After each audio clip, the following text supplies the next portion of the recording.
Good morning. Good morning to everyone. Welcome to this event that we are organizing this morning, which is entitled Another Year Without Peace, the Politics of Israel and Palestine. This is an event organized by us, Fundación Alternativas, broadcasting live from Madrid, and by the Toledo International Center for Peace, CITpax. We do thank Emilio Casinello, his general director, for being here. Also, of course, many thanks to Itzazo Dominguez Dolazabal, Middle East and North Africa coordinator for Fundación Alternativas. I'm Vicente Palacio, Foreign Policy Director here at Fundación Alternativas. And I would like, first of all, to thank you and congratulate for sitting on this virtual table.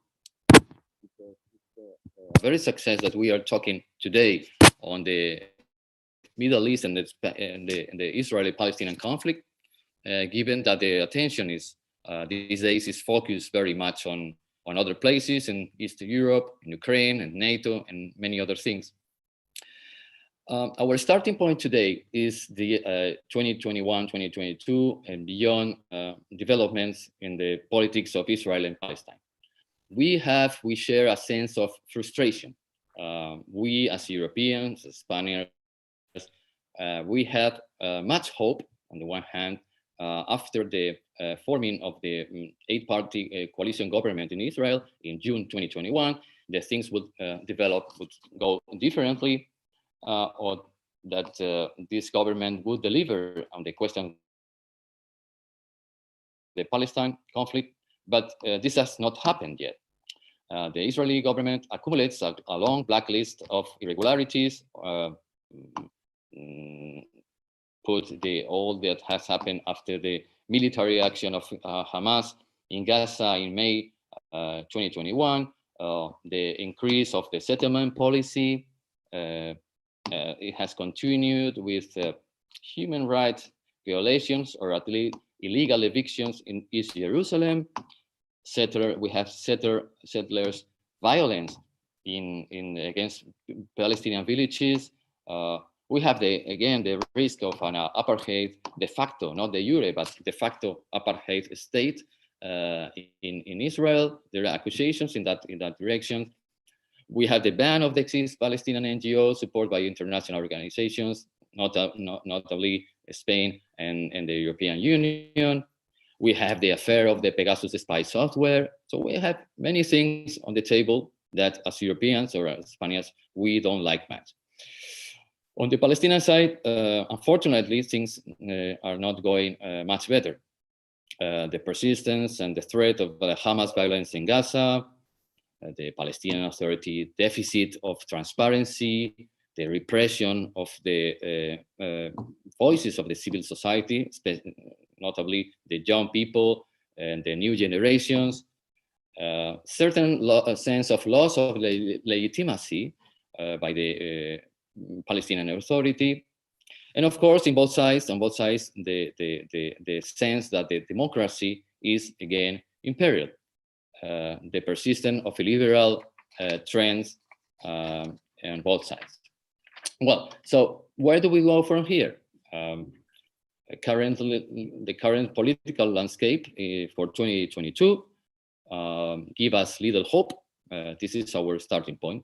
Give us little hope for the relaunch of the negotiations, much less a peace agreement. So maybe it's time to go back to basics. Where do we stand now? Today, we will not talking about the two-state solution. This is not a seminar or webinar on the two-state solution. It's just a first contact for 2022 between people from both sides and people who have very much experience with long careers and who will give us some highlights on what's going on right now in both sides. This is an update, a review of the current political dynamics both in Palestine and Israel. We are worried because in Europe we are worried, much worried, because we feel that the window of opportunity again is closing, and we have to move forward at this critical point. So we will ask him for the main obstacles for peace. Which are those obstacles, political obstacles on both sides, and which political opportunities stand in our way to resume negotiations, not maybe in the near term, but in the medium or long term. So among the panelists, we have first Shlomo Ben-Ami. Gracias, Shlomo. Is Vice President of CITpax and former Minister of Foreign Affairs of Israel. Also, we have Polly Bronstein. Hola, Polly. Thank you for joining us. She is a founder of Darkenu, the largest civil society organization in Israel, and she actually is heading the 100 initiative in Israel. Dalal Irikat. Dalal, she's vice president and professor of the Arab American University in Palestine. And also joining us today is Sami Abu Shehadet, member of the Knesset for the Joint List. After our conversation, 1 hour conversation, we'll hand over Itzazo Dominguez. She is Middle East and North Africa coordinator responsible at Fundación Alternativas, and Emilio Castinello, Director General of CITpax. Thank you again. Assalamu alaikum, Shalom, all. Thank you. And let me, Shlomo, start with you. Look, 30 years have passed since the Madrid Peace Conference, and you have a very, very long career. You have seen, I think, almost everything regarding the conflict, all the phases, all the leaders passing away, all the things that have happened, all the disappointments in the last 30 years. But I would like to ask you about the situation, the political situation in Israel, this 8-party coalition government, because it seems that it would seem that there are steps back on terms of settlements.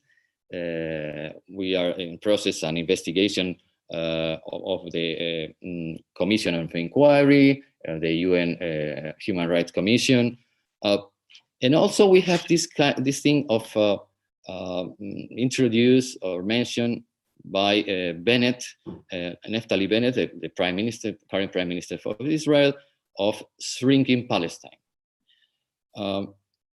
Shrinking Palestine, that would mean in a new strategy to improve the living conditions of the Palestinian people, which would reduce the potential for conflict.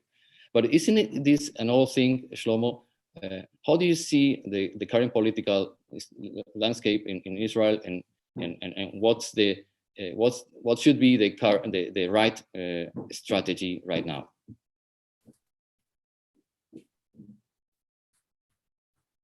Yes, the micro, please. Shlomo, you have to turn on the micro. Yes.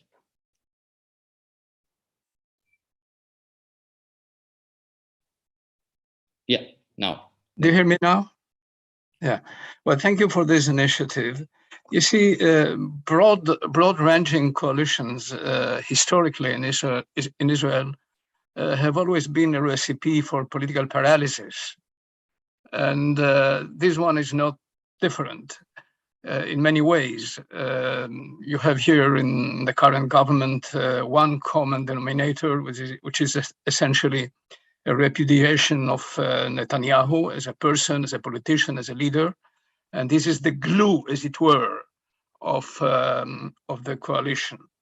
You have the supposedly far right and the Zionist left, and you even have an Arab party that has sidelined the national agenda, which is more now characteristic of the Joint List, whereas they have totally abandoned or practically abandoned than the Palestinian national agenda, and they center their interests, their policies in civic development, in economic rights, and budgets for the Arab minority, etc. So this being the case, the current government, and by the way, also you need to add the weakness of the left that has been losing ground, at least since the failure of the Camp David summit to this very day. So the left doesn't have many leverages, not even in the white public, by the way. I mean, Israel has shifted radically to the right and right of center. So there is no climate for moving to. I mean, you yourself, you mentioned the two-state solution. It looks now something that one doesn't mention neither in polite nor in impolite society anymore. So this being the case, the government vis-a-vis the Palestinians is trying to lead a policy of maintenance. That is, contacts with Abu Mazen and some of his ministers, always very discreet, by the way. It is amazing that to what poor stage the Palestinian problem has been demoted in the Israeli conscience. That is, in the past, you had summits and peace proposals and magnificent events in the lawns of the White House. Now it is meeting with Abu Mazen. It becomes a news. That's a great news.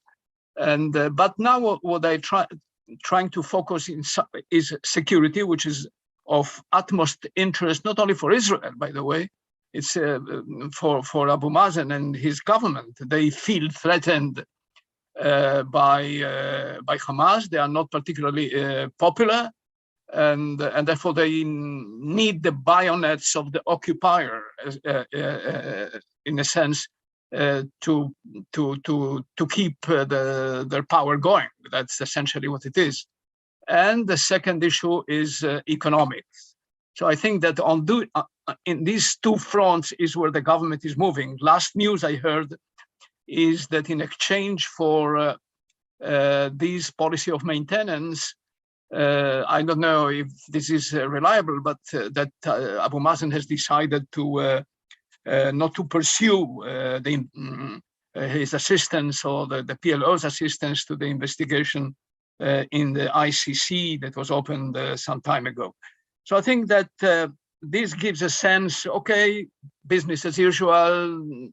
We have sort of status quo and nobody is pushing. They also have the support of the changing geostrategic conditions in the region. Mind you, Palestine has been demoted not only in the mind of the Israelis, it has been demoted as an item in the agenda of the region as a whole. The Abraham Peace Accords and the changes that you see. For example, the last thing is Israel now and Turkey trying to reconcile, which means bad news for Hamas that used to have some headquarters there. So things geostrategically seem to be working for those who are not particularly interested in reactivating the peace process until something happens. I am a great believer in Clio. Clio was the goddess of history. When things happen, you suddenly awaken. You wake up, and such as when you mentioned the last war with Hamas because of things that happened in Jerusalem. And Jerusalem is a crucible of conflict that can always explode, or any other thing, and then attract the attention of Europe, of the international community, trying to do this or that. But even then, we are not close in any way to a peace process of the kind that we participated in years back. So right now, it is a status quo, calm in the Palestinian territories. You mentioned the violence by the settlers. It's a test that the current government has to face, and hope they will address it.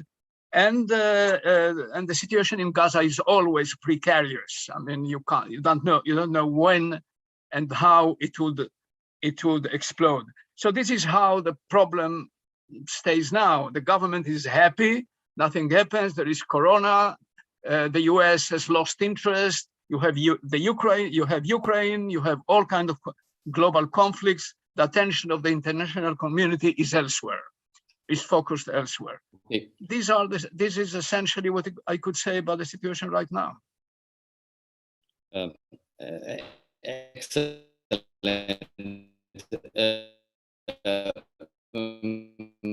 Well, you give us a sense of realism regarding the current situation, and you made a link between the geopolitical situation, the new role and positioning of the different regional actors, and domestic politics.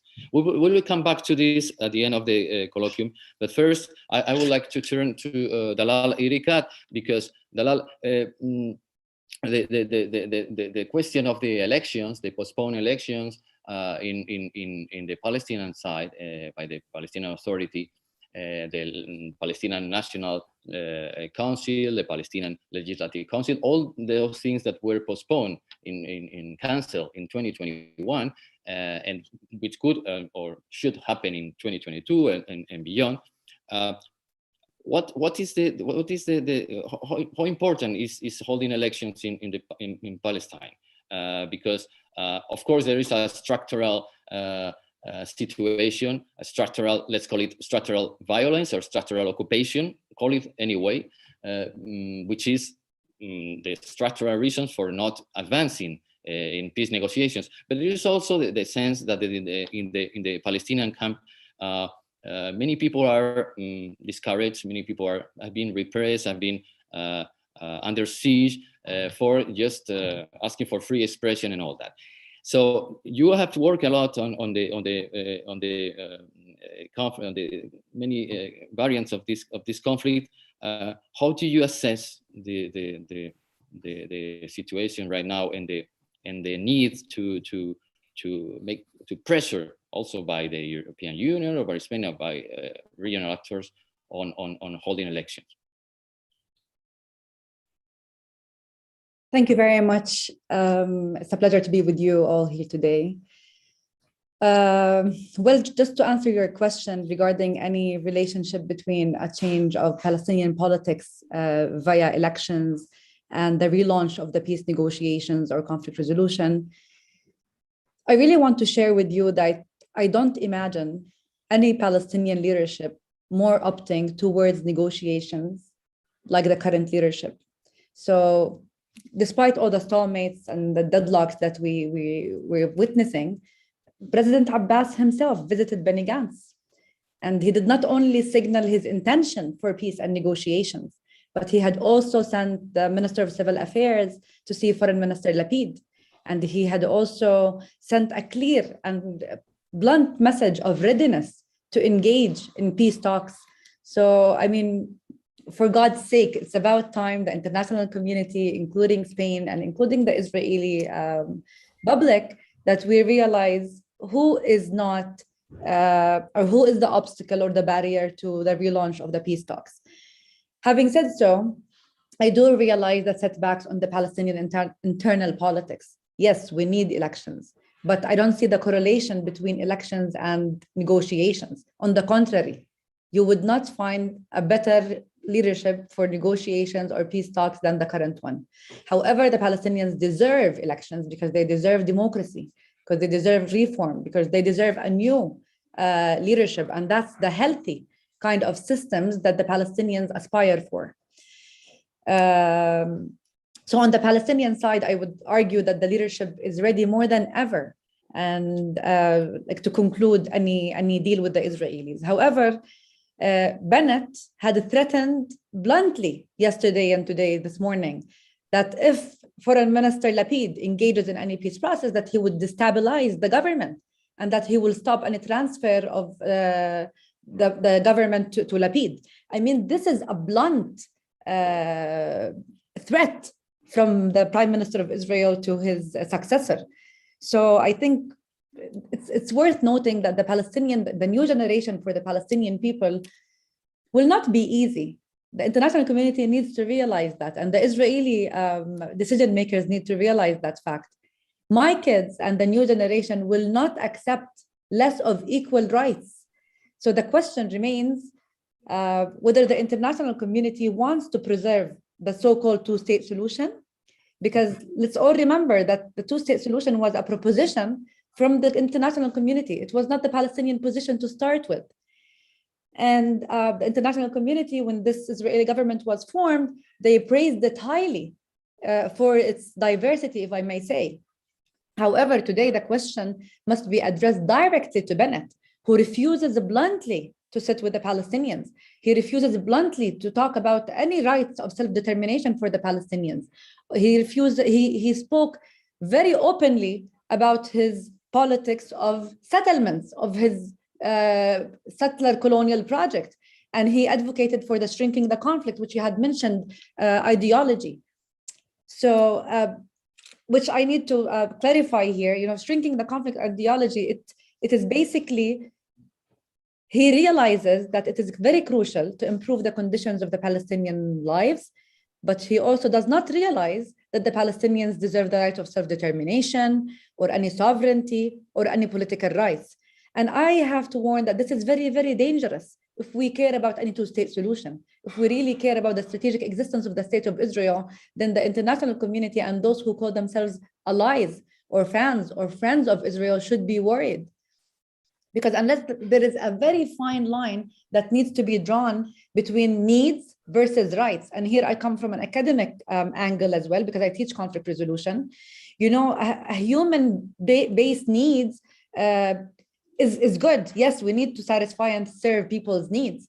However, there are rights for the Palestinian people, which are embedded in international legitimacy, in UN resolutions, and there is international consensus on those rights of self-determination, political rights, sovereignty, the two-state solution. And this should not be compromised, not to come only from the Palestinian side, but for those who care about the existence of Israel as a state. Today, what do we see? I mean, we've seen the US administration, which we were very optimistic about. However, until today, we haven't seen anything on the ground besides lip service, which is nice. The language is very civilized, very nice, of equal rights and so on, and dignity, but we haven't seen those statements realized on the ground. We talk about confidence building measures between the Israelis and the Palestinians, and what do we witness on the ground? What we see in Sheikh Jarrah, in Silwan, in Jaffa Gate, in Beita, in Al-Khalil is more and more of ethnic cleansing in Jerusalem against the Palestinian people. It's more confiscating of lands. It's more settlements and colonial projects. It's more of even the desecration of the cemeteries in Jerusalem. The settler terror, the settler violence on the streets of the West Bank is incredible. They are even terrorizing the Palestinian public. And we remember in the first Intifada how the Palestinians used to defend themselves. And here I recall Article 51 of the United Nations for the rights of people of self-defense. Now it's the settlers who attack the Palestinian civilians on the streets. I mean, the situation has escalated, and we have documented apartheid, documented annexation. Yes, it is not de jure, but it is documented. Human rights violations, colonial expansions. So as much as I am a very optimistic person, and I believe in hope, but I have to warn that hope is not enough. I mean, my own father dedicated all his life to negotiations, and he was criticized for it. Sadly enough, he had to leave this world without realizing his dreams of bringing peace and dignity and statehood to the Palestinian people. It's about time everybody realizes, the decision makers and the international community to start with, that hope is not enough. The frustration and the angerness in the streets of the Palestinians is, against the leadership and against the international community and against the Israelis it's for nothing, but because we lost hope, we lost trust for the past 3 decades. I mean, 30 years. It's about time we see accountability against every regime that is not being held accountable. Thank you. I'll stop here. Okay, thank you. We'll come back to this thing of the Palestinian elections, because you made a very strong statement, which could not be shared by many, which here and in Palestine, which is, well, elections are not necessary conditions for resuming negotiations or for resuming for a optimum scenario for resuming negotiations. This is debatable, of course, and because, as you know, what the polls are saying is that the more than 70, if I'm not wrong, more than 75% of Palestinians would like Abu Mazen to resign. And furthermore, if there were there to be elections in Palestine, other candidates as Mohar Barghouti or maybe others would replace Abu Mazen. So I think there's this sense of, in both sides, I don't know if Shlomo, what you think, will you tell us later, and also Polly, in Israel, but in the Palestinian side seems to be a sort of sense of urgency to give way to these new generations of Palestinian leaders, and that's important leadership. But anyway, I like to turn now to Polly Bronstein. Polly, as you resuming a little bit just what Shlomo and Dalal said about the Palestinian and the Israeli situation right now. You have worked a lot on the peace camp, and you have a political sense of what's going on in Israel. How do you see?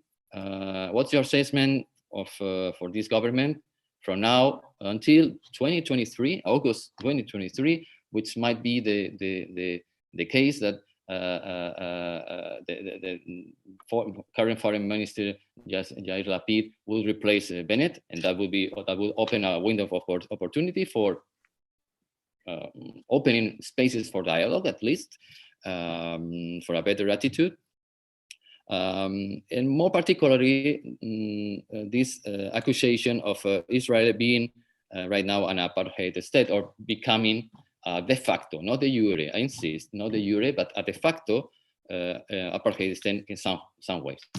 Thank you. Thank you for the question. So first of all, on this government, it's important to understand that the replacement of Bennett by Yair Lapid is not going to change, unfortunately, anything.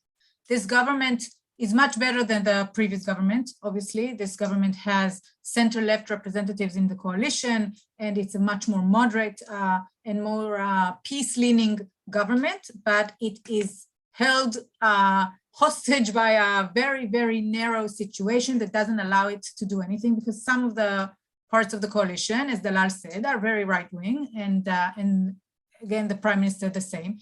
So once Yair Lapid takes over, the situation will be the same. He will not be able to do any changes in status quo. I don't think he will be able to go into negotiations that their aim is a final status agreement. So we need to understand, we are in a transition period in Israel. We have a very narrow government, and this government is not, it doesn't have the mandate to do any significant changes in regards to the conflict. But I also want to address what Dalal said. And I want to tell you, Dalal, I agreed with many of the things that you said. I've been in the peace camp for many years. I've been working with Palestinians. A lot of what you said is true. The problem is it's basically the problem of the conflict, is what you say is half the truth. And when you only talk about half the truth, then it is not the truth. And I understand you're doing what most Palestinians will say. They will tell their narrative and their story. But the truth is that there's another narrative, there's another half of a story. And while you're talking about the settlement terror, which is true, there are some in the fringes, okay, there are extreme settlers that do violent actions and terror attacks against Palestinians. That is very true. But of course, there are Palestinians doing acts of terror and killing Israelis in the settlements, but also in Jerusalem. And it's been happening all the time in recent months. So we can't portray a picture where there's one side here that is violent and the other side is just willing to make peace. And I want to tell you something else, Dalal, which is also important. I agree with you that this current regime of Palestinians is the most leaning to negotiate and compromise than ever before.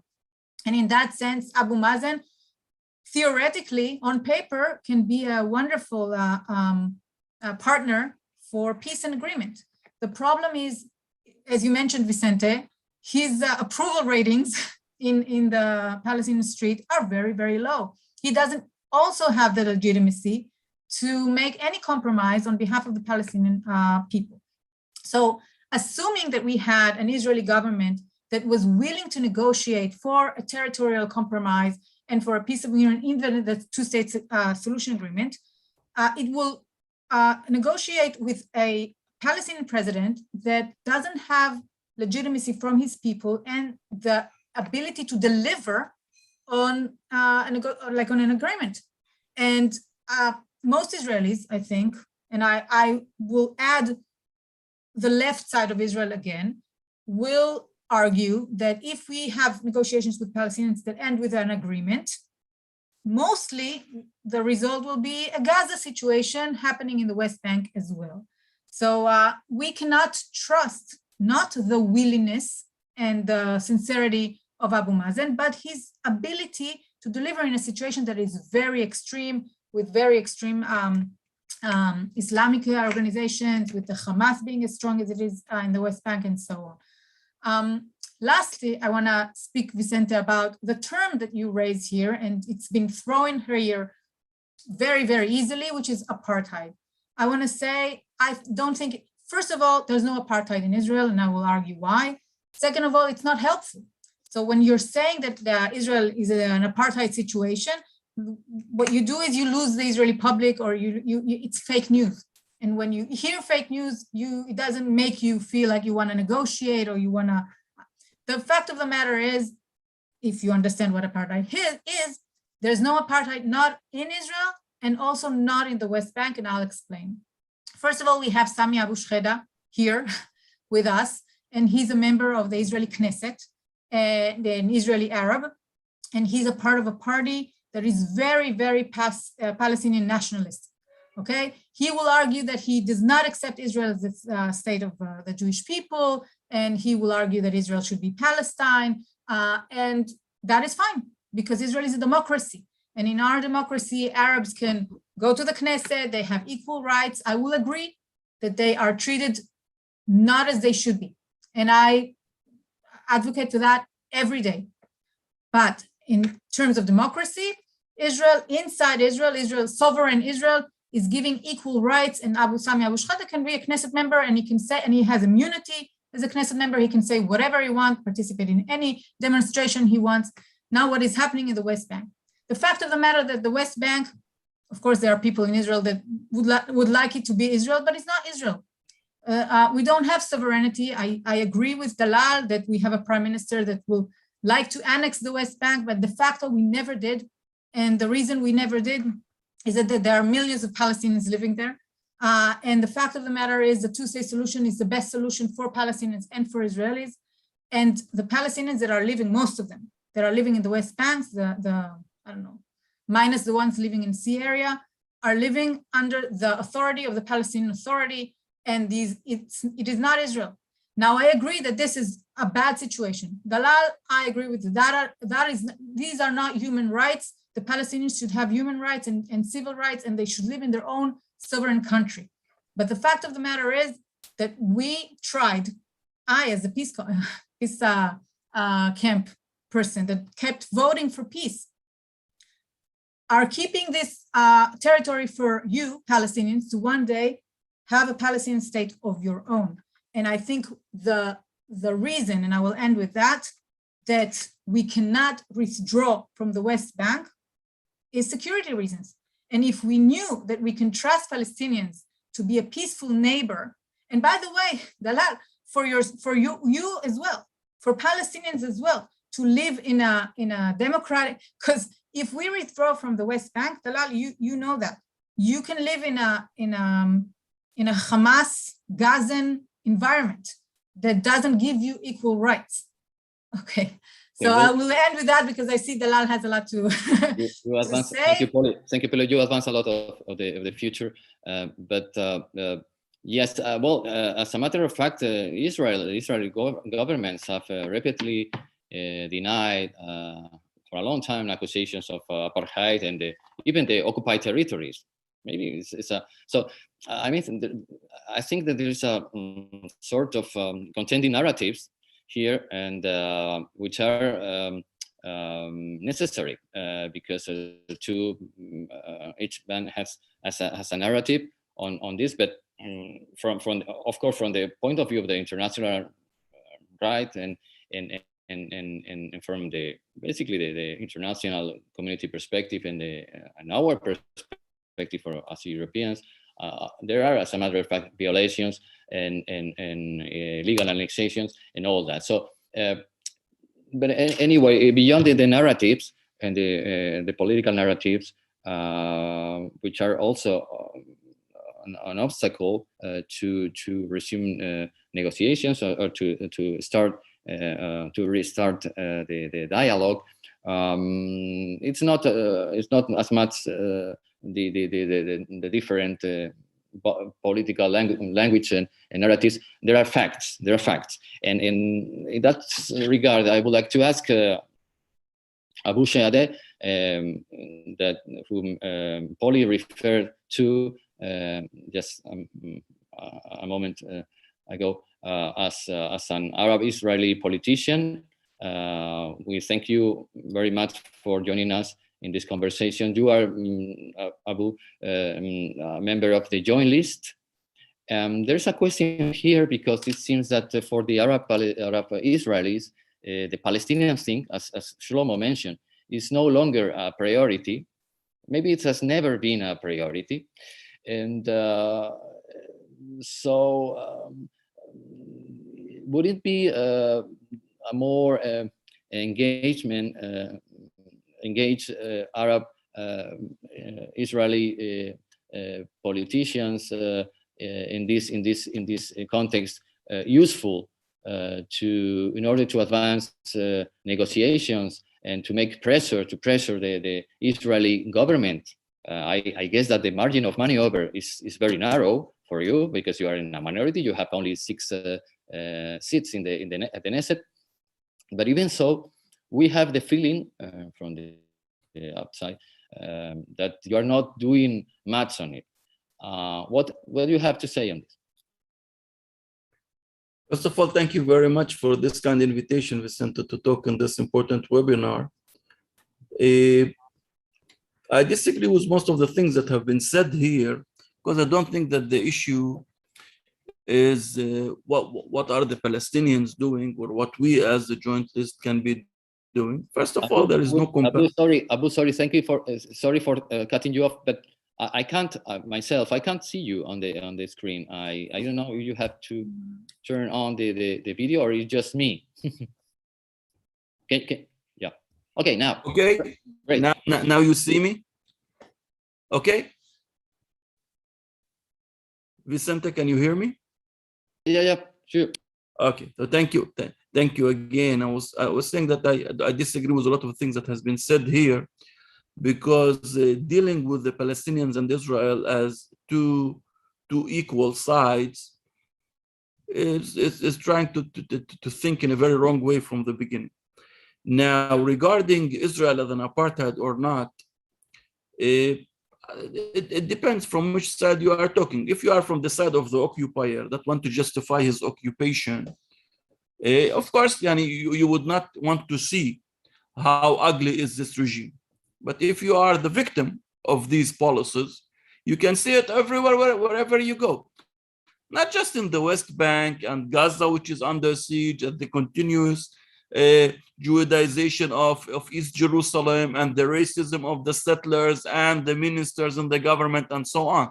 But you can see discrimination and racism inside the state of Israel if you are just a tourist passing with your car from one place to the other. There is no way to explain this discrimination that you see all over unless you see the racism, unless you see the apartheid. Otherwise, you cannot understand the gaps between, for example, the Arab and Jewish citizens in a city like Lod, where you have unrecognized Arab villages in the center of the state. Or when you see the gaps between the Arabs and Jews in all the mixed cities. You cannot understand these gaps unless you see racism and apartheid. Otherwise, there is no way to explain it.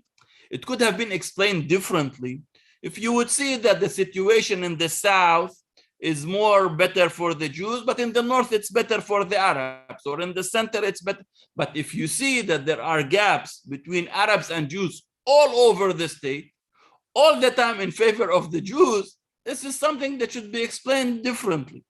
Now I understand the arrogance of the occupier, but we have very serious challenge, which is the arrogance of the occupier with this Israeli mentality of arrogance, and they really don't want to see, because one of the biggest challenges for us, the Palestinians, is the Jewish experience with anti-Semitism that made them incapable of seeing their own racism. The majority here, the strong majority, the Jews, can't believe psychologically that they are racist. In such a situation, it will be very hard to convince them with the way we see things, or anyone from anywhere in the world would just pass and see what's going on. The last thing I would like to talk about is this as if new government. In Israel, what changed was Benjamin Netanyahu. Benjamin Netanyahu was the thing that was really changed. But in the Israeli political discourse, there is no serious alternatives. There are no different political solutions. There is no struggle between different political solutions. The left nearly do not exist at all, a very, very small marginal minority. And also this small marginal Zionist leftist minority, they don't have a project for peace. In Israel, there is 120 seats in the Knesset. Out of this 120, there are 90, 3/4, 75% that define themselves, first of all, in the right or in the extreme right. The last 30, not all of them see themselves in the left. You have also Yesh Atid, that half of it sees itself also in the right or in the center right, or it's really important for them not to call them leftists.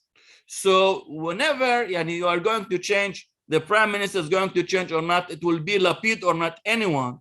There is no serious political trend that has very strong basis in the Israeli Jewish society that do believe in the two-state solution the way the Palestinians want to see the two-state solution, which is minimum rights of self-determination, sovereignty, Jerusalem as the capital, a solution for the refugees. So the gaps are very huge. I think that the main problem is this illusion of hope that friends and supporters of the Palestinian issues in Europe and other places want to convince themselves that something is going to change. But here on the ground, if you check the social and political and economic conditions, there is no Israeli partner for peace, not socially and not politically. In order to change reality, you need at least to read it in the right way. We should face it. We should know that nowadays, with the current situation, there is no Israeli partner for peace. In order to change this, there should be international pressure. Without serious international pressure, nothing here will change. I will stop here. Thank you.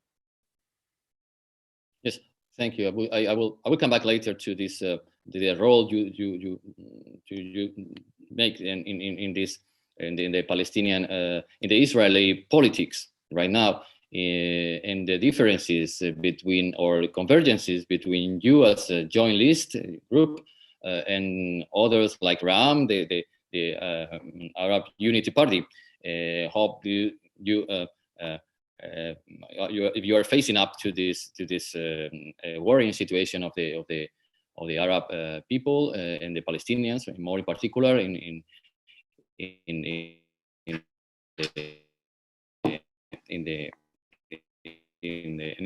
Israel.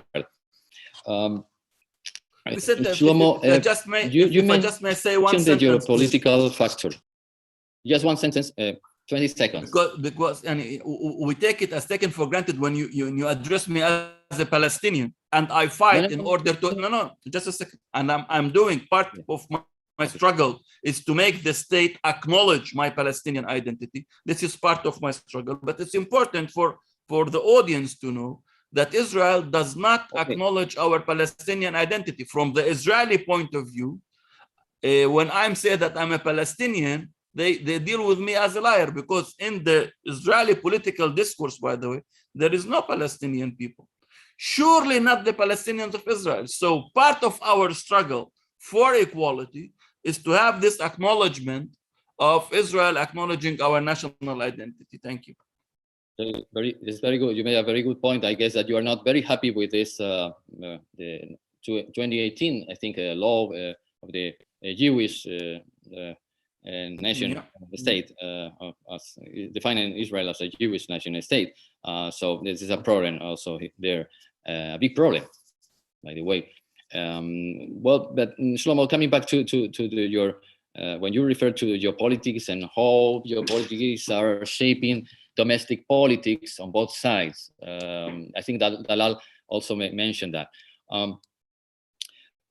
It's clear that the Palestinian conflict has faded away as one of the in the list of priorities for the Arab region, in the Arab region, for the great powers, for the Americans, also for the Europeans, unfortunately, for the Russians and the Chinese, and nobody seems to be looking seriously to the region, to this conflict right now. So my question is, in this context, in this new geopolitical context, tell us how you see the prospect for the near term, and if I may ask you more particularly in the importance you give to the possibility of, again, holding elections or in Palestine of a more reliable, more democratic, we could label more democratic or partner, being Palestine and a stronger partner and more democratic partner for the resume of the negotiations. How do others, the Americans or the Europeans or the regional powers, would see the possibility of a reunified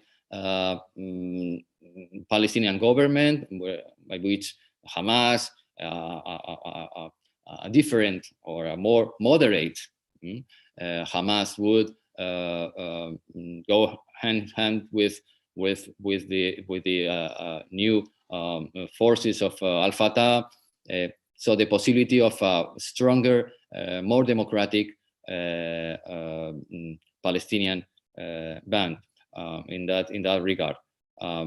Is that a factor that the others could take, the great powers or the regional powers or even the Europeans could take seriously in order to advance negotiations, to make more pressure on both sides? Well, you mentioned a number of issues here. One is the changing regional conditions, and the other is whether the international community or the region can put some pressure or diplomacy to make the Palestinian Authority more democratic and have elections. I think, frankly, that the whole idea of state building, the liberal idea of state building is bankrupt. I mean, and nobody has any more the appetite in the international community to try and build states beyond its borders. You saw that in Afghanistan, you saw that in Iraq. America is no longer in the mood of state building. And there has been, I guess, some approaches to the Palestinian Authority with questions of transparency, with the donor funds, etc. But you see, I frankly don't see the problem of the solution as something that is directly related to the, or conditioned by the kind of regime that prevails in the Palestinian Authority, or perhaps Gaza is much more difficult, but essentially, and I agree with Dalal, I think that the current leadership in the Palestinian Authority, however unpopular it might be, is the best kind of partner Israel could expect. But even, you see, this is the result of age, I would say, and some unpleasant experience in negotiations. I would say the following: even if you had today a Zionist left, because politically anything that is not the Zionist left, which is, I agree, is a diminishing quantity. Even if you had today the Zionist left in power with a comfortable coalition, and you had on the other side Abbas or an Abbas-like leader that is open to negotiations, you are not going to have a two-state solution. The two-state solution is dead. It won't happen. It won't happen because there is an inherent impossibility of these two national movements to reconcile what are the core narratives, the core interest. Anything that Israelis can offer will always fall short of the minimal requirements of the Palestinians. And therefore, the only thing that one can think of is some kind of movement in terms of withdrawing from part of the land in Area C, allowing the Palestinians much more living space, opening chances for the future, without having a clear idea of what is the end game. And this is a problem. You see, those among us here in Israel who say, well, let us start moving. Let us start doing interim things. The Palestinians are not particularly interested in interim moves for the simple reason that they do not believe that these interim moves are a step towards a final settlement. I remember when at the time after I left office, Shimon Peres was negotiating with Abu Ala what then they called a Palestinian state in provisional borders. And Abu Ala said, okay, I'm fine with it. Let us negotiate a Palestinian state in provisional borders, but what next? And then Peres said, next, resolution 242. Abu Ala's answer was, no, sir. Negotiation along 242 is a non-starter because we have different interpretations of what 242 is. So I would like the second stage to be 1967, the borders prior to 1967, and this is where everything got stuck. So I think, and territory is only one of the issues. And then you have Jerusalem and you have settlements. May I make some publicity for a book of mine that is forthcoming? In fact, it will be in the shops in a couple of weeks. It comes out in the United States, and I deal with these issues, I mean, very intensively, and I hope I try to make the best as I can the picture as authentic and as real as possible. One thing is dreaming about peace, another is reaching this kind of equilibrium between the legitimate interest of the Palestinians and the security and other kind of requirements of the Israeli narrative. It has been impossible. It has been impossible by the Clinton peace parameters. It has been impossible by the Ehud Olmert peace plan that went in some aspects beyond the Clinton peace parameters. I do not believe in any political situation, condition emerging in Israel that is remotely resembling the kind of political coalition that existed during the Clinton years in Israel, that is Rabin, Barak, and then later Ehud Olmert. That kind of coalition in Israel in the foreseeable future is an utter impossibility in terms of the sociology of this country, etc., etc. And then you have the Palestinians, and I don't want to be in a position, I should not be in a position to judge the Palestinians. They are the underdog, they are the occupied, and it is a major tragedy. And I'm not going not to enter into whether they are democratic, they are not democratic, etc. They are under occupation, and they try to find the best way they can to survive. So, but essentially, the Palestinians have their requirements, and Israel is incapable of meeting them. It is incapable. There is no political mechanism in Israel that would meet the minimum requirements of Palestinian nationalism. And meanwhile, the status quo is degenerating. I mean, in this part of the Middle East, the status quo is gets rotten. Things do not stay as they are. What you see, land grabbing, the expansion of settlements, even if the policy of the government is not one of expansion of settlements.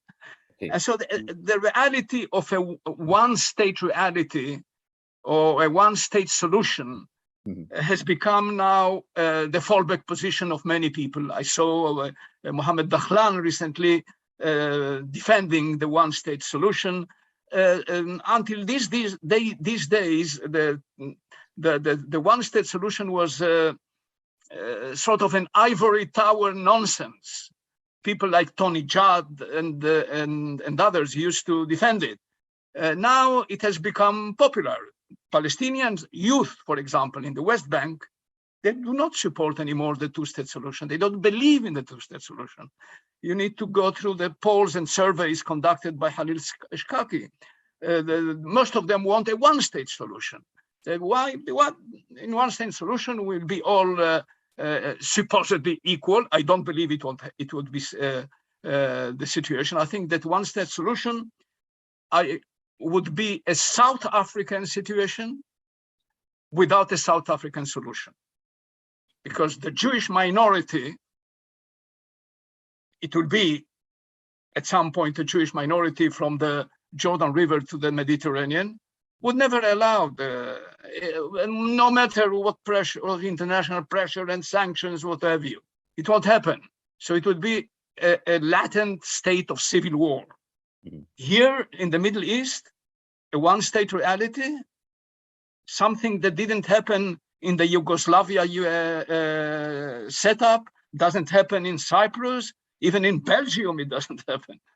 So here in the Middle East, where Sunnis and Shias are fighting, where minorities are being gassed, you want here a one-state solution with two national egos of a dimension that is monumental. The national ego of the Palestinians and national ego of the Jews. So maybe at some point, I always believe that the DNA of Zionism, I might be wrong, but I always believe the DNA of Zionism was more about demography than about territory. And whenever Sharon, all the heroes of the peace camp didn't dismantle not even one settlement. Not even after Goldstein in Hebron did Rabin have the guts to dismantle this hotbed of fanaticism in Hebron. But Sharon did it. He dismantled all the settlements in Gaza because of demography. The idea of building a wall was never the idea of the right in Israel. It was a left-wing view. Rabin started it. For Sharon to build a wall, which is what he did, was a political and philosophical defeat of the Israeli right. Thank you very much. And therefore, I still believe that in a way, you can perhaps hope that the demographic idea would prevail and understand that there is a need for separation with dignity, with neighborhood, with sovereignty and the rest of it. I don't see it happening in the current political conditions. We see your point. Shlomo, thank you very much for being nuancing all these things you said. Yes, it's true that it's very important in order to start or resume negotiations to know where you want to go or where you can go, that you have a sense of direction. I interpret of what you said that we don't have that sense because all the gateways seems closed right now, because the one state would not work, the two state is death or almost death, although not rhetorically. Even here in Europe, we still have the idea that we have to work for the two-state solution. But yes, this is a part of it. Should be a part, a very important element in resuming a dialogue and a new positioning and the resetting of the entire process, which we link, of course, to a large extent to the emergence of new leaderships, which we think they do matter. But anyway, I would like to ask you to Abu Shahade, because I was pretty much worried of what Shlomo said about this impossibility of advancing these old pathways. Would you agree, as an Arab Israeli, that this kind of two-state or one-state solutions are really on the table, or is just a absolute vacuum of solutions in the mindset of your branch and political branch and the Arab Israelis and beyond the Palestinian people? Will you share what's your reaction to what the Shlomo said? Well, Vicent, I found myself agreeing with much of what has been said by Professor Ben Ami, that yes, in the Israeli-Jewish current situation, there is no partner for peace, not for the two-state solution, not one for the one-state solution. And demography and racism is the main element of Zionism. Yeah, I totally agree with him, by the way. And I think also that there has never been a serious Israeli partner for peace because of the end goal of the negotiations. For the Palestinians, we deal with the conflict as a political conflict, things that in the two-state solution in the 1967 borders, it's clear what the Palestinians want. The end goal for the Palestinian leadership is quite clear. They want to build a sovereign state on 22% of the historical Palestinian land as a historical compromise and lead to a new peace situation between both sides of the conflict. It has never been clear for the Zionist left or for the Zionist right, what is the end goal of these negotiations? Well, to be honest, they said what they wanted from the negotiations. They wanted to negotiate and then to negotiate more and then to continue the negotiations. This was the end goal in the left and in the right, by the way. Now, the whites in South Africa never wanted to end the apartheid. They paid very high price in the international arena that made them end the apartheid. Same with any racist society, which is similar to the Israeli society, with these huge gaps of power. Israel, till today, unfortunately, is still being dealt with, or it has this image of a democracy. Well, democracies don't put millions of people under occupation, and they should not discriminate against their own population. 20% are Palestinians living within Israel, suffering from discrimination in all means of life. such a democracy should not be welcomed in the democratic states club. Israel should pay a price for the suffering of the Palestinians that has been going since 1948. This needs very serious international pressure. The Jewish Israelis will not want to share the cake unless they have to. But this is totally human behavior. This is not special regarding Jewish Israelis. People don't like to share their cakes, Vicente. People don't want to share the resources. People don't want to do that. Okay, you have to make them. Now, the ways to make them do it is either, unfortunately, violence, which is I'm totally against. I'm a man who believes in tolerance and in peace and in human rights. And I would like to see the whole Middle East, not just Palestine, becoming democracies and respecting human rights, justice, equality for all the people. So the other issue, the most unviolent solution that I can think of is serious international pressure on Israeli leadership, telling them, you cannot continue developing settlements. The Judaization of East Jerusalem is not something that people can bear. Discrimination and racism against Palestinian population within the state of Israel is not welcome. Someone should tell them that. Otherwise, the Israelis has no really interest for peace. If they are not going to pay a price for this racist situation, it's going to continue. And it can continue for a very, very long time. So I do agree with Professor Ben-Ami that within the current Israeli political system, Zionist political system, left and right, there are no partners for peace, not for two-state solution, not for one-state solution, not for a confederation, nothing that could lead to justice and equality. By the way, in the Israeli political culture, unfortunately, the majority of the Jewish population don't believe in equality. They think they deserve more because they are Jewish. They think they deserve more than the Arab Palestinians. So in such a way, it's very hard to get to a just situation. It's understood. Thank you. Thank you, Abde. I'd like to address the question to Dalal. Dalal, because you both Shade and Shlomo referred to what you said at the beginning.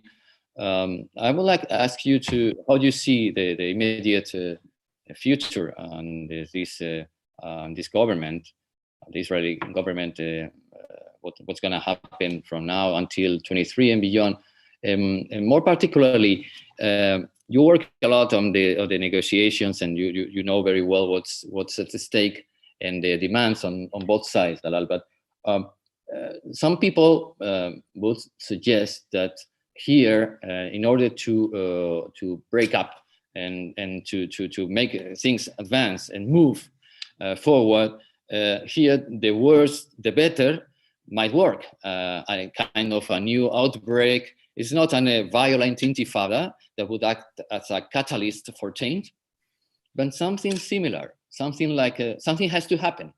And I think that we all have that sense that something inside, not outside, because maybe it's not going to happen in the near term, because the focus, Europe and the US and the Russians, everyone are looking at other places.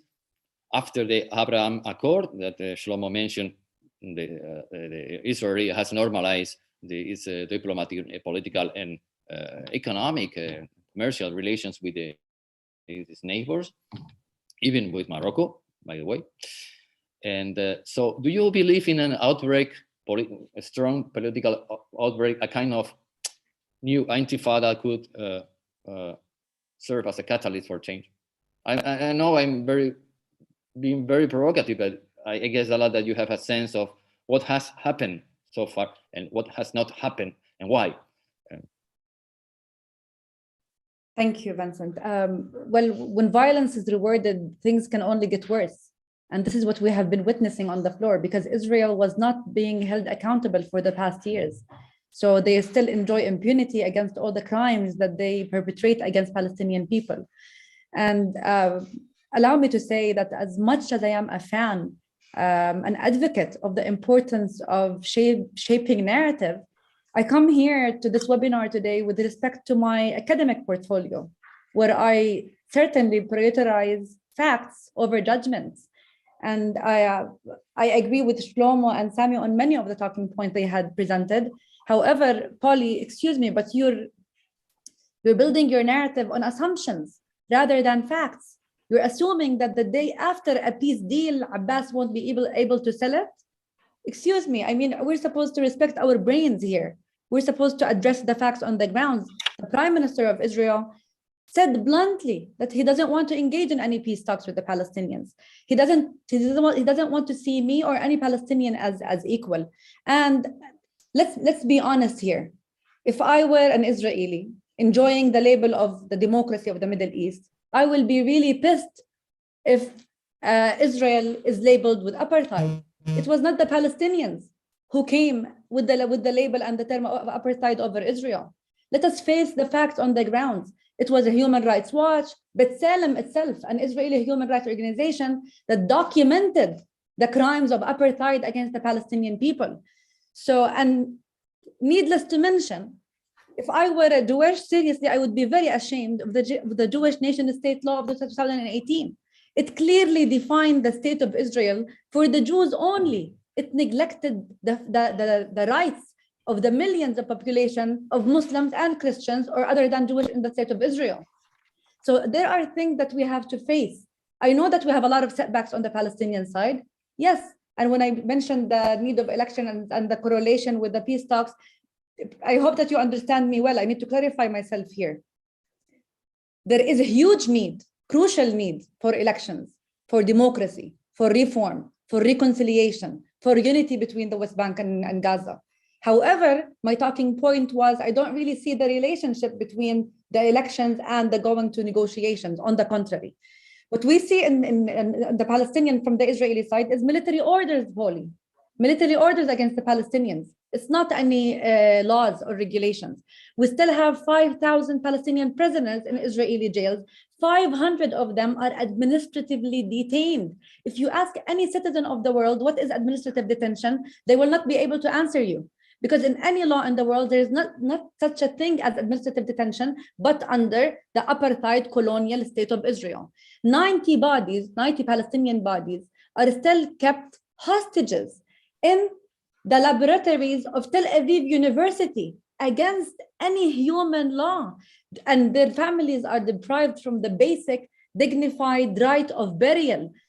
When it comes to the Palestinians had recognized the right for Israel to exist in sovereignty and in statehood in 1988. The PLO itself recognized that right, and the Palestinian leadership.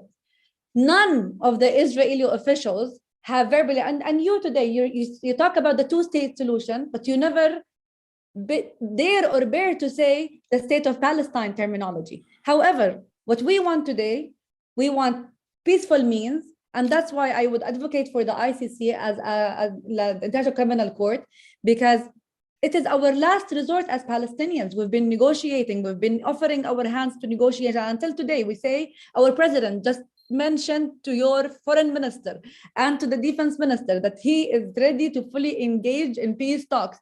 Your prime minister doesn't want. So we go to the peaceful, to the resort of, of course, we don't want crimes, we don't want wars, we don't want violence. That's why we want the rule of law. And if you ask me, what do we do now? I think it's, I teach conflict resolution, and there are many schools to negotiations. What we are witnessing in the Middle East today is an interest-based scenario of negotiations. And that was, that produced the Abraham Accords, the normalization agreements. I'm really not against that. It could bring fruits to those states with Israel. However, this will not solve the Palestinian-Israeli question. If we are serious about the strategic existence of Israel as a state, if I were Israeli again, I would worry about my strategic existence, not in the 5 years or 10 years long run, but strategically speaking. If we think strategically, seriously, we have to look at it from a macro perspective and not only from a micro perspective. It's about time we deal with the 1967 borderline. It's about time we name things by its name. It's about time we end the Israeli occupation. Yes, there is a conflict, but it's not a religious conflict. It's a political question. We need to start by ending the Israeli occupation. And those who advocate for the two-state solution, as you mentioned, it's our best case scenario to solving this question. Okay, go ahead.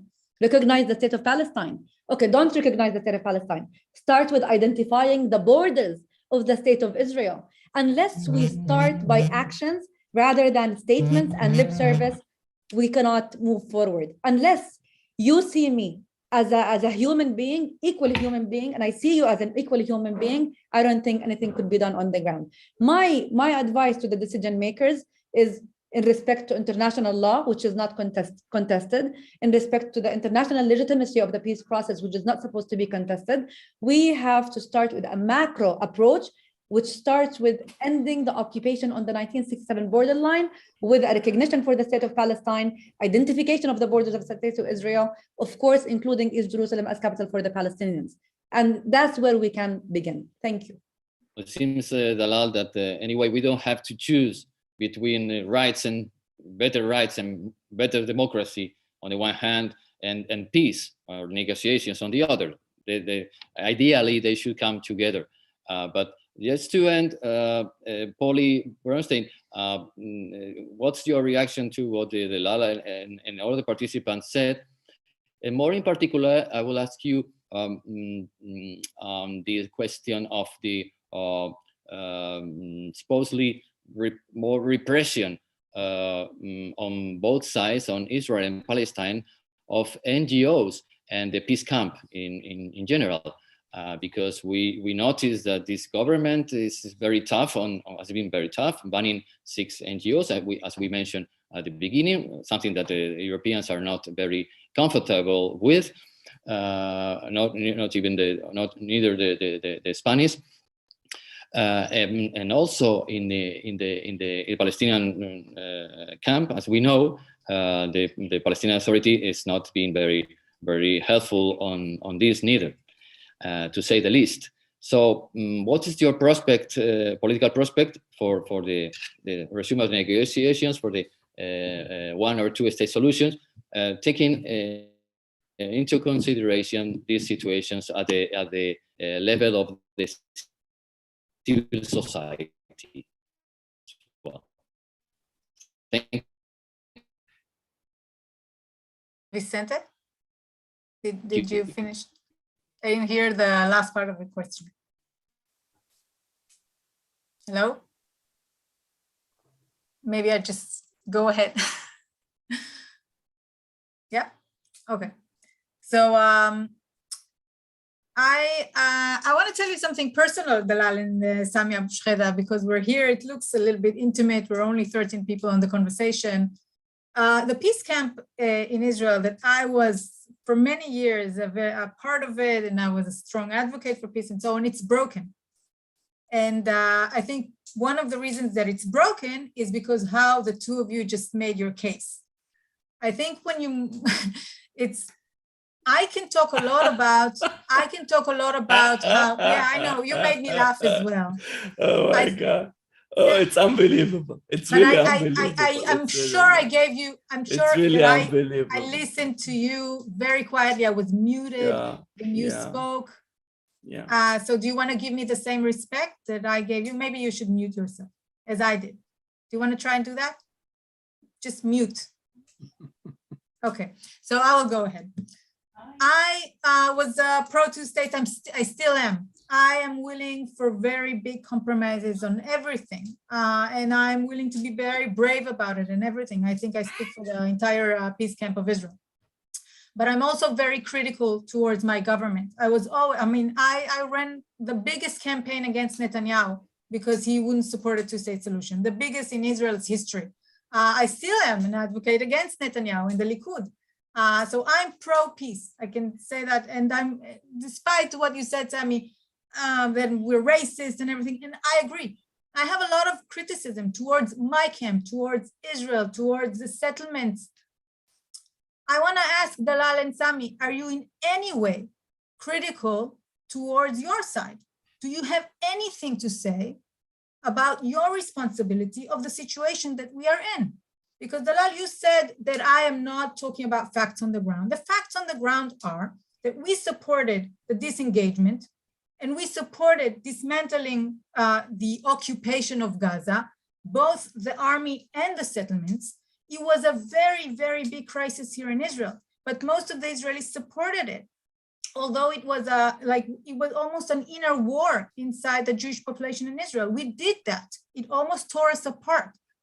And then a couple of years later in your elections, not you, but the people of Gaza decided that Hamas will rule. And then ever since, we're having rain of missiles here, all over Israel, in Tel Aviv. My kids, you are in occupation, we run to the shelters all the time because you're shooting missiles at Israel.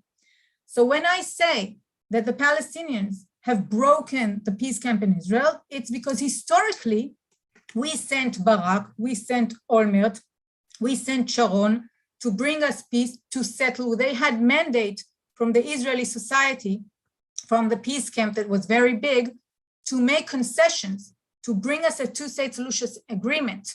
And every time we did that, the extremists won. We had the worst waves of terror.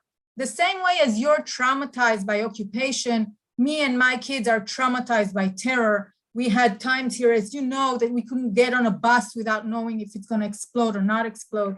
And so you understand that it's very hard today when you're saying facts on the ground. The facts on the ground is that we are not sure that if we're going to get an agreement, that it will be, that it will bring us peace. Probably it's not going to bring us peace. Our experience is that it's going to bring us missiles and terror and tunnels of terror and so on. And to what you said, Sami, about us being, are we racist? Yes, we are. We are as racist as every country in the world and every people in the world. People have suffered from racism. We Jews suffered from racism. We still do, from anti-Semitism all over the world. Actually, if you want to talk about racism, then Israelis even have an excuse why they fear Arabs, because Arabs have caused us a lot of pain and a lot of terror and a lot of violence the same way that we caused you. What I'm trying to say is that you are very good speakers and you're very convincing about, Palestinian suffering and so on. And you do, I agree with you.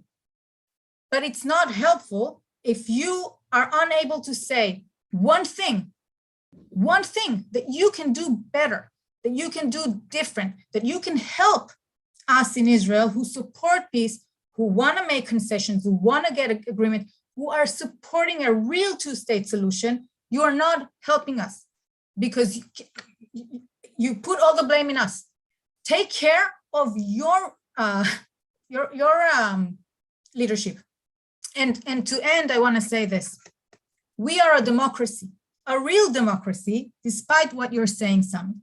I mean, do we have problems in a democracy? Absolutely, okay? But America has problems with its democracy. The UK has problems with its democracy. Democracy all over the world is in a big crisis, and ours is too, but we're still a very strong democracy. And the prime minister, which I did not vote for, not the previous one and not the current one, was voted by most Israelis. And the Israelis, not because they're racist, I think because they are afraid and because they have no trust in Palestinians and because they don't believe that the Palestinians are willing to live peacefully next to Israel, are not voting for the person that I would put as prime minister. They're voting for the other guy. But we are still a democracy, and you, Sami, are part of that democracy. You see, Paul, you are racist, but you have good reasons why to be. You are also a racist, Sami, because you are also a racist. Okay, you can. Can I say something? And I just want to end one thing. Sami, you have the good reasons why to be. Let me finish. Okay. You support a two-state solution. I want to just to understand. Sami supports a two-state solution in which one state is a Palestinian state, the state of the Palestinian people, and the other state is the state of all of its citizens. Sami does not Oh support my Israel God, being Sami the is Jewish state struggling of for the- democracy and That's not equality. true. It's a That is not true. disaster. Democracy, equality, and justice. No, it's No, too Sami, much. It's our too history- much. But You why can't can't handle you just that. mute yourself? It's too much. It's too much. No, I Okay. understand. Thank you. Yeah. No. Thank you. Yeah. Thank you very Yeah, much. Is it Yeah, based on our history? You see, if I don't accept your Please. racism, I'm not a legitimate You are player not- in you're not politics. letting me to I'm not speak. going to be racist. I'm telling Please, you from Abu, the beginning, no please, matter please. how much you are going to put Okay, pressure you're or right. try, I'm not going to be racist. Thank you very much, Polly, for your words, and thank you all for being so far so polite, so quiet. Yes, this is part of a new conversation, right? So we go deep into the arguments for the two parts, but now we have to stop. Unfortunately, we have to stop. The time has run out. Dalal, I want if to you raise an promise- important point. Dalal, Yes. if you promise that you will speak for 1 minute, I give you Yes. the floor. And then we hand over Itzazo, Dominguez, and Emilio Casinello, so that we can close the scope of the conversation, the dispute here right now. Thank you. Thank you. It's very dangerous how the peace camp of Israel is now taking the reality out of context. And I'm very happy that people like Shlomo Ben Ami are still alive to bear witness on what is happening. And I need to remind everybody that what Israel did by now, like saying that Sharon withdrew from Gaza, liberating Gaza, were to start with, that was a breach of the interim agreement itself, specifically Article 7 of 1995 agreement. That was a unilateral step done by Israel without coordination with the Palestinians. And the continued disunity and division between the Palestinians in Gaza and the West Bank does not serve anybody but the extreme camp against peace in Israel. Trust me, this is analysis, this is facts on the ground. We're also Please, I did not interrupt you. I did not interrupt you. Please, you respect. I don't know, I was interrupted.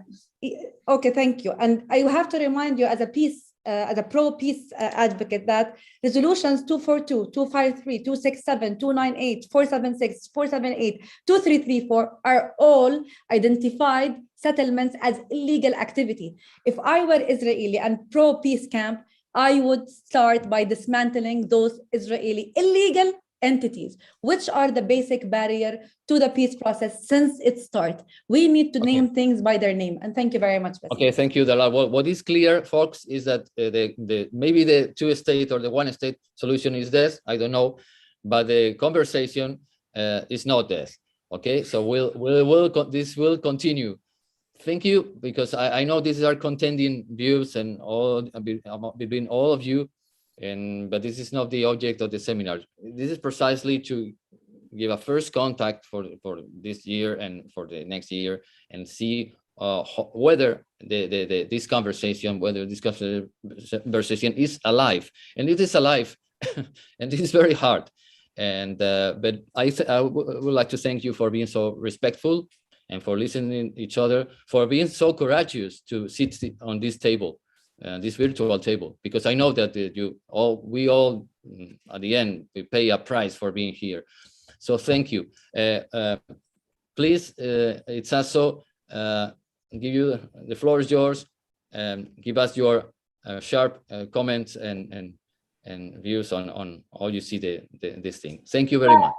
Thanks very much. Thanks very much to the presenters. It was such an honor to listen to Dalal, to Sami, to Shlomo, and to Penny, and to Polly, sorry. I think I'm not going to enter into the controversy, but I guess one of the main takeaways is that at last the people in Western countries in the global North are listening to these courageous voices that speak about the reality on the ground, that speak about apartheid, call it one-state reality, call it settler colonialism.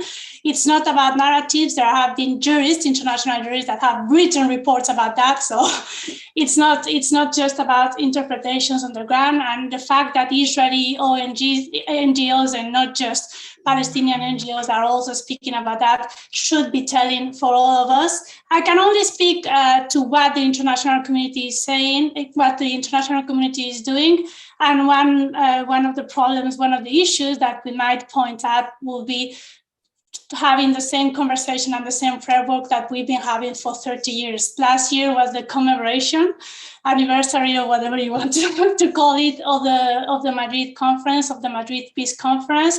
And we still speak in the same terms. We still speak about the two-state solution. We still speak about the parameters, the different parameters. We still speak about negotiations and final status issues, whereas the reality on the ground has changed. And Shlomo spoke about the one-state reality and about something, and Palestinians themselves, and we have Palestinians here that are the first to say, we don't want to speak about solutions. It's not about solutions per se. It's about a reality and how we are going to change the reality on the ground, and how the international communities has a role and has been playing a role, because all of these unilateral moves that are against the spirit of Oslo, and thanks Dalal for pointing that out, it's not just about settlements, it's also about the withdrawal, the 2005 withdrawal of Gaza, unilateral move.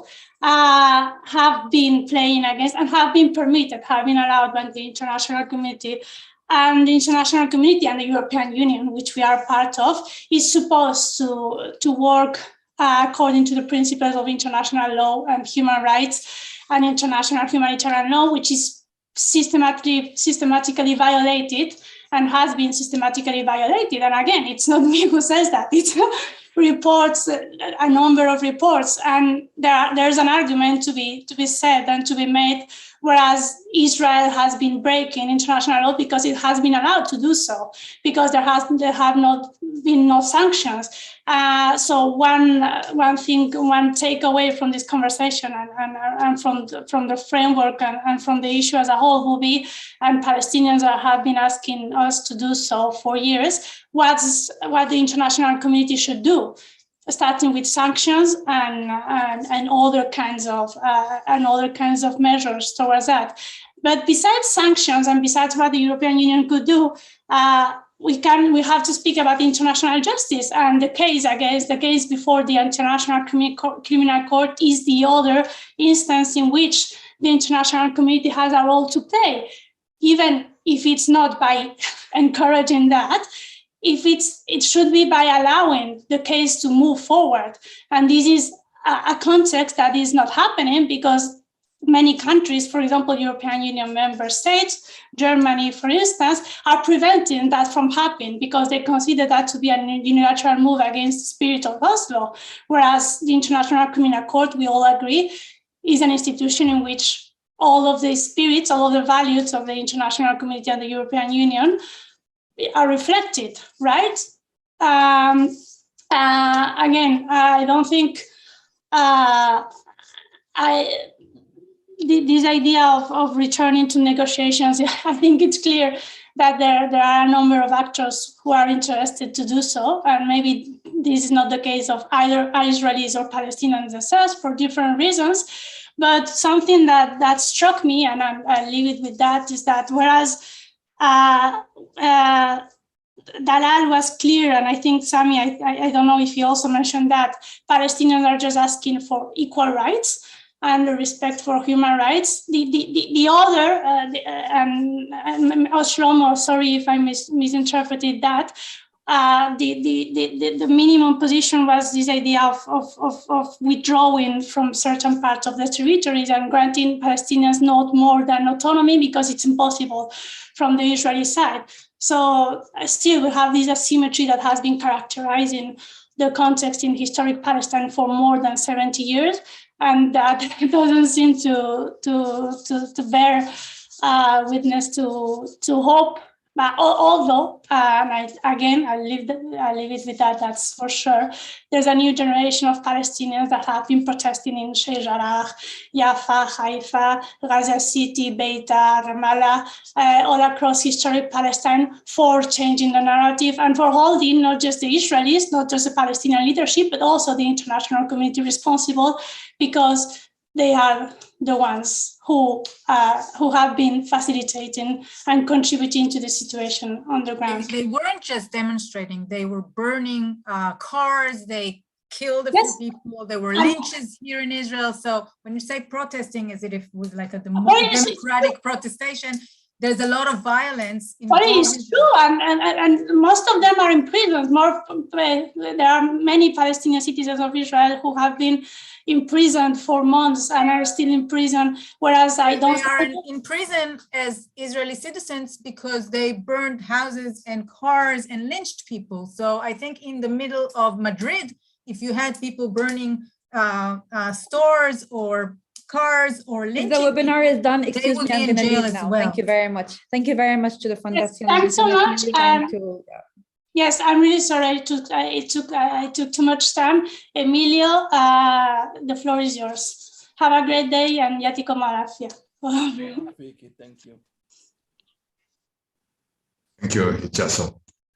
On my side, just let me make a very brief comments as a way of concluding this very interesting and exciting conversation among you, all yourselves.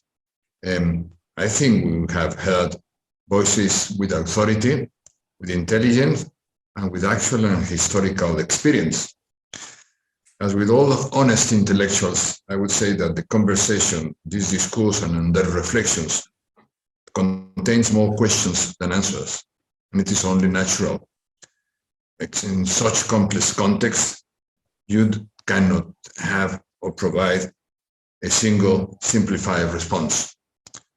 Yet we all, I believe, after this very lively and enriching exchange, we have certainly come out with a better understanding of the evolving Israel-Palestine conflict.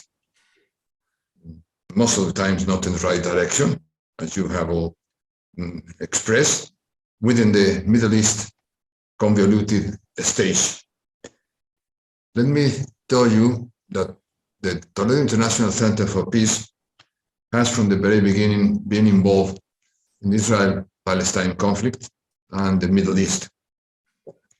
We have actually organized a number of multiple previous gatherings and activities, precisely exploring the cost and consequence of no peace. And lately, we have also been exploring the concrete possibility of recovering the multilateral approach that was the basis of the Madrid 1991 peace conference that Polly referred to. Commemorating, rather than celebrating the consequence or the consecutive anniversaries, we did put together a 1.5-track diplomacy event in 2007, commemorating the 15th anniversary of Madrid Peace Conference, 1991 Peace Conference. As I said, that was a 1.5 event. We have the 4 ministers of foreign affairs, the Spanish plus 3 Nordic ministers of foreign affairs. And we have also with us the Secretary General of the Arab League, the UN, the European Union, and the Gulf Cooperation.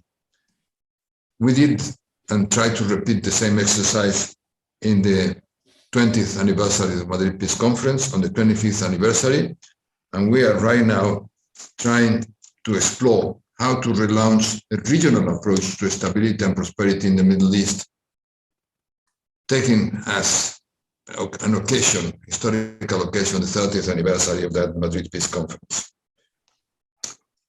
I believe, let me just conclude with the firm belief that this has been an enlightening encounter. Let me tell you that when I refer to the Madrid 15th Peace Conference, we have been reading again the proceedings, and it's somewhat disheartening to find out that the sense of urgency that was expressed 30 years ago is still here without an outcome or a solution that might look viable and acceptable to all. Let me just end with this thought of reflection and expressing my gratitude and the gratitude of the Toledo International Center for Peace for your participation. I hope that this will not be the last time that we see each other. I'm glad to meet virtually all the participants. Of course, Shlomo, as Vice President, we see each other regularly, talk to each other regularly. But the rest of you, it is a pleasure, and I have to express my deep gratitude for having had the occasion of meeting you, even though it is virtually. Let's hope we can, in the future, meet across a table in an analogical situation, recovering again three-dimensional reality. And let me also express my gratitude to Fundación Alternativas, to Vicente and Chaso, with whom we always had excellent relations, very transparent communications on several occasions related to, in general, the Arab world. Again, thank you very much, and hope to all of you that we have a more optimistic and perhaps profitable 2022. Thanks a lot. Back to you, Ichazo, if you control the technological links. Thank you, Dalal. Thank you, Polly. Thank you, Sami and Shlomo. Thank you. Looking forward to your new book, Shlomo. Thank you. Have a good day. Bye. Have a good day and a good year.